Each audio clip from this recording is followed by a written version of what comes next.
Bonjour, aujourd'hui sur Diaspora Black News, je reçois pour vous Jérémy Pastel, fondateur de Vox and Telecom. Bonjour Jérémy. Bonjour. Vous allez bien?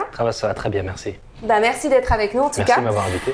Alors Jérémy, pouvez-vous en quelques lignes vous présenter et nous raconter brièvement votre parcours ici au Canada? Bien sûr. Je suis Jérémy Pastel, avant toute chose. Je suis père de 2 enfants, marié, puis très jeune. Je me suis marié à l'âge de 22 ans. Okay. Ma femme en avait 21. J'ai fait des choix très rapidement. J'ai compris que dans la vie, il fallait rapidement faire des choix pour pouvoir avancer avec une vision claire. Et puis, voilà, je suis né à Paris, j'ai grandi à Paris. Mes parents étaient fonctionnaires.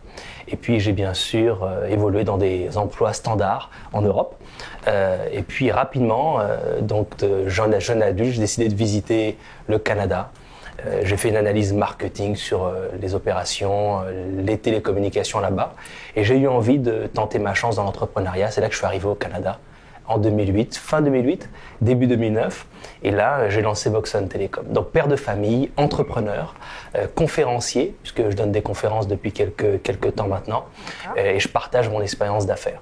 J'ai monté Vox and Telecom en 2010, l'entreprise de télécom dont je parlais, et qui fournit des systèmes téléphoniques dans le cloud partout aux États-Unis et au Canada. D'accord, très bien. Alors, vous avez participé aussi à l'émission Dans l'œil du dragon. C'est ça. C'est ça. Ouais.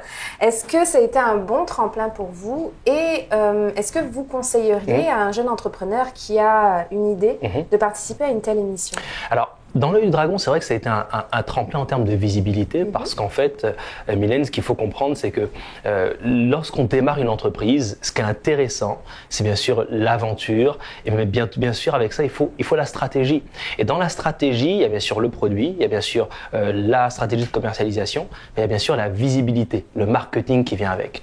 Et l'émission Dans l'œil du dragon, la télévision, Radio-Canada, l'idée d'y aller, c'était premièrement la visibilité. Comment être vu par le maximum de personnes, c'était la TV. Donc forcément, ça a été un tremplin parce qu'il y a plusieurs millions de personnes qui nous ont vus. Ça a permis de faire connaître le produit, de me faire connaître moi-même en tant qu'individu, et puis bien sûr de placer les produits ici et là. Mais est-ce que je conseillerais à un entrepreneur d'aller à la télévision? Toujours, à condition d'avoir une bonne idée, d'avoir les nerfs solides, parce que ça reste bien sûr de la télévision. Il y a des personnes chevronnées en face qui vous posent des questions incisives. Vous avez vu l'intervention, c'était assez dynamique. Effectivement. Donc c'est clair qu'il est important d'être préparé pour y aller et donc de bénéficier de la meilleure vitrine télévisuelle. Donc oui, je conseillerais à tout le monde d'y aller avec une bonne préparation. D'accord. Alors, on va rentrer dans le vif du sujet. Disons que voilà, je sois un jeune issu de la diaspora noire, je débarque ici au Canada sans contact, sans argent, sans réseau. Je commence par où pour réussir? Très simple. Et je dis très simple, mais ça paraît tellement compliqué pour la diaspora en question. Alors on a pris cet exemple, c'est un jeune noir qui arrive à Montréal, qui arrive au Canada. La première chose, c'est d'avoir une vision extrêmement claire. Quand je suis arrivé au Canada en 2008-2009, j'ai fait le point sur ma situation. J'avais 2 choix. Soit faire une carrière standard et puis rentrer dans une entreprise et monter les échelons au fur et à mesure, ou accomplir mon rêve, ma vision, à savoir monter une entreprise de télécommunications rapidement.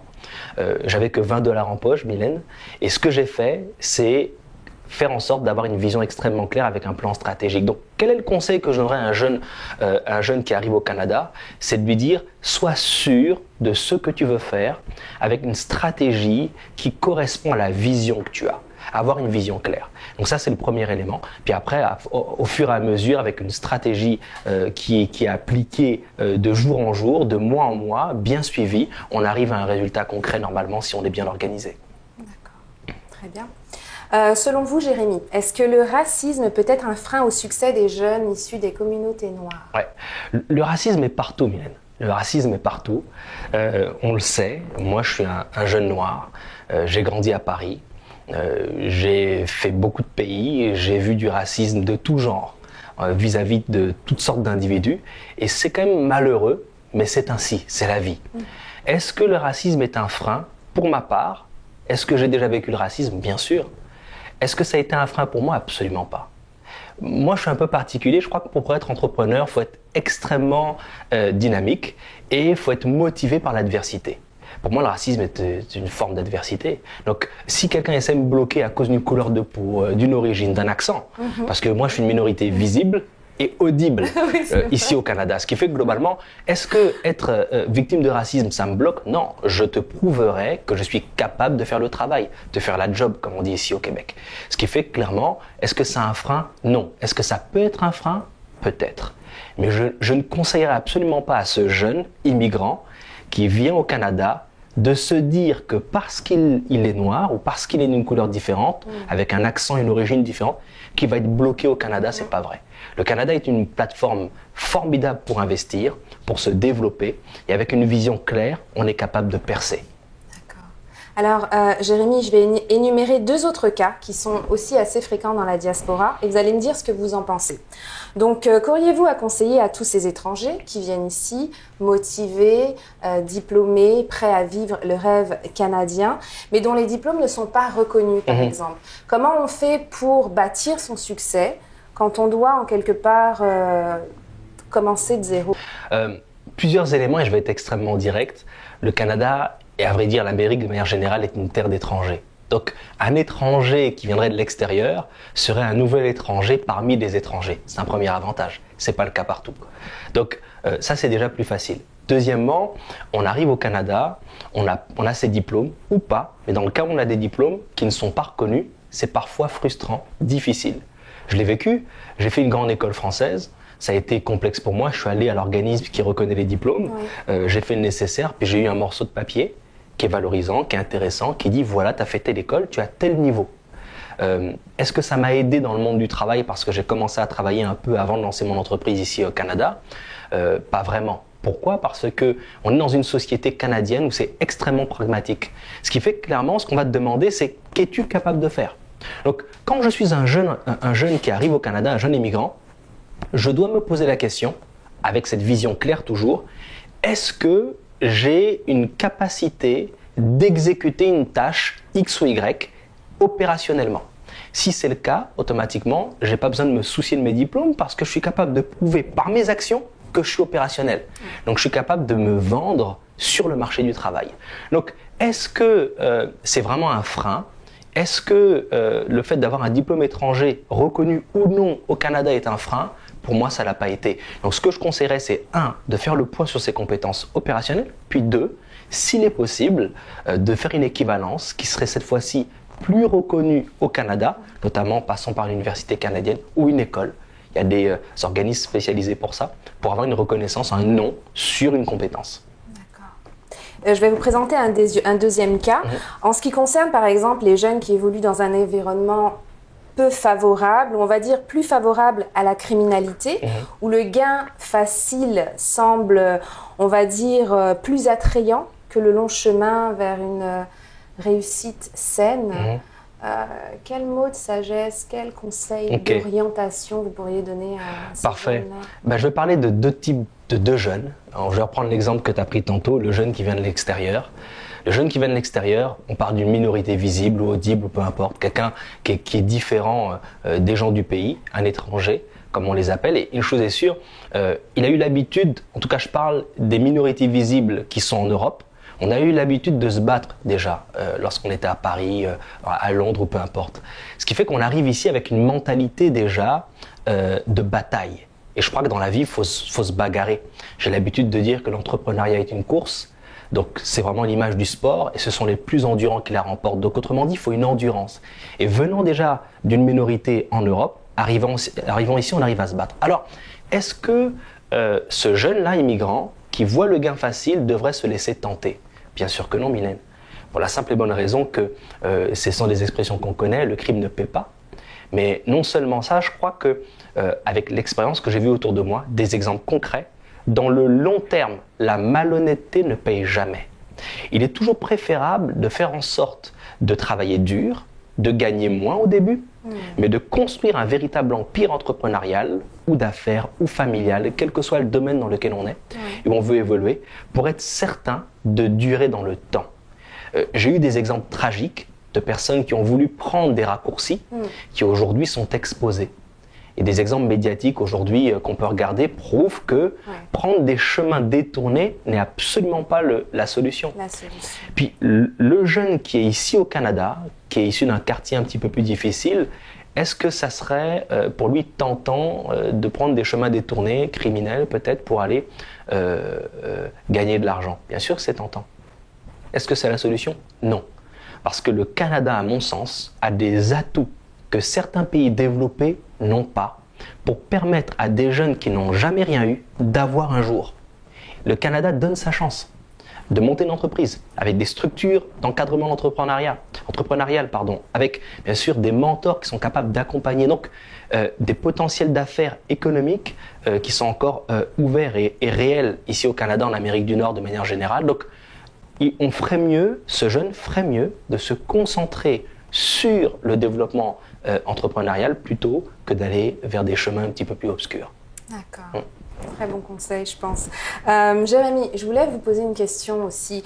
Dans l'imaginaire des gens, on a souvent l'impression qu'ici, en Amérique du Nord, il n'y a que 2 secteurs de grosses réussites possibles pour les jeunes issus de la diaspora. Et par là, je veux dire le sport ou la musique. Ouais. Vous en pensez quoi? Je pense que ce n'est pas seulement au Canada, c'est de manière générale. On a l'impression que lorsqu'on sort, entre guillemets, des quartiers difficiles, la seule façon de s'en sortir, c'est le sport, la musique. Ouais. Et parfois, ça semble être le cas, mais ça ne l'est pas. Il s'agit simplement d'avoir une vision claire. Si on a une vision claire, comme je disais tantôt, on est capable d'aller chercher les outils nécessaires, les contacts nécessaires à la force des bras. Peut-être que ça sera moins facile que certaines catégories de personnes, mais en tout cas, c'est possible d'aller les chercher pour atteindre son but. Donc, est-ce qu'il est vrai de dire que pour réussir, c'est soit la musique, soit le sport? Je ne partage pas cet avis. Je connais des sportifs de haut niveau. Je sais qu'ils ont travaillé extrêmement dur aussi pour arriver, donc je ne minimise absolument pas leur force mentale et puis leur accomplissement. Toutefois, une chose est sûre, c'est que l'entrepreneuriat, c'est un sport international parce qu'on va se battre contre des compagnies américaines, allemandes, etc. C'est international. Donc une chose est sûre, c'est la plus grande compétition et c'est là où il y a le moins de règles, l'entrepreneuriat. Ce qui fait que je crois qu'aujourd'hui, le Canada permet de réussir dans l'entrepreneuriat.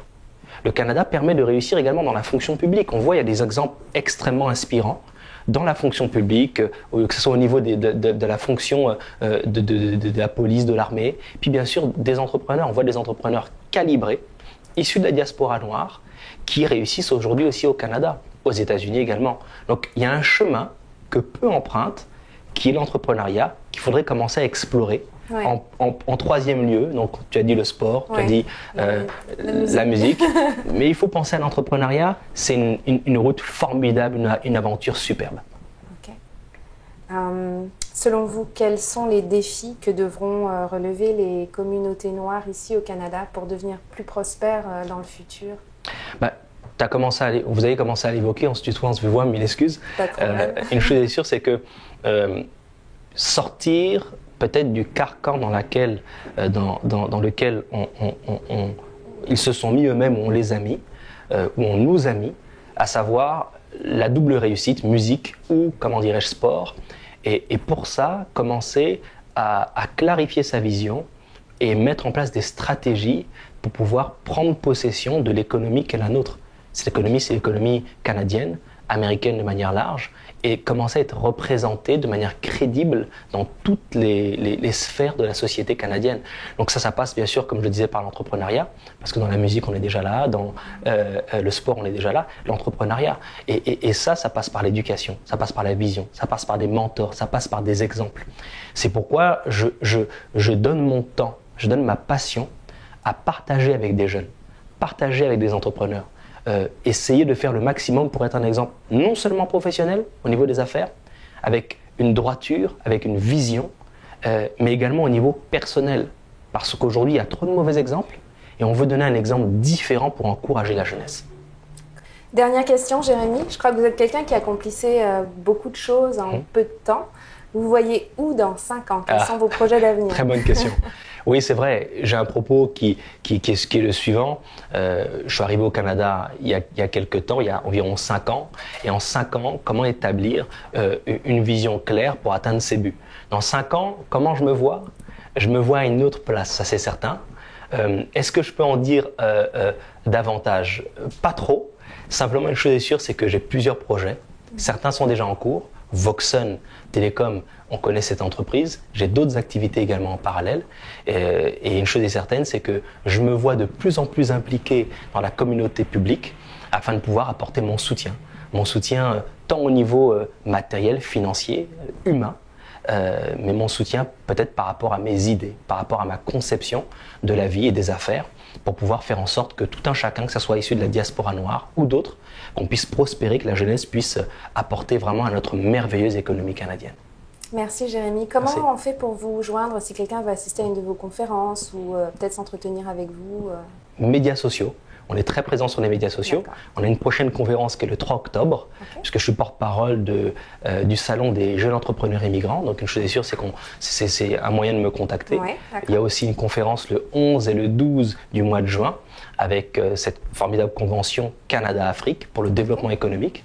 Donc une chose est sûre, c'est une façon de me contacter. Puis les médias sociaux, j'ai une équipe qui est derrière ces médias sociaux qui gère juste un petit chat et on vous répondra. Donc on tape Jérémy Pastel sur Google par exemple et là vous tomberez sur lui. Tout à fait. En tout cas, merci beaucoup d'être venu parler avec nous ici sur le plateau de Diaspora Black News. Merci pour l'invitation, ça fait plaisir. Bonne continuation. À bientôt. Merci à vous, à bientôt.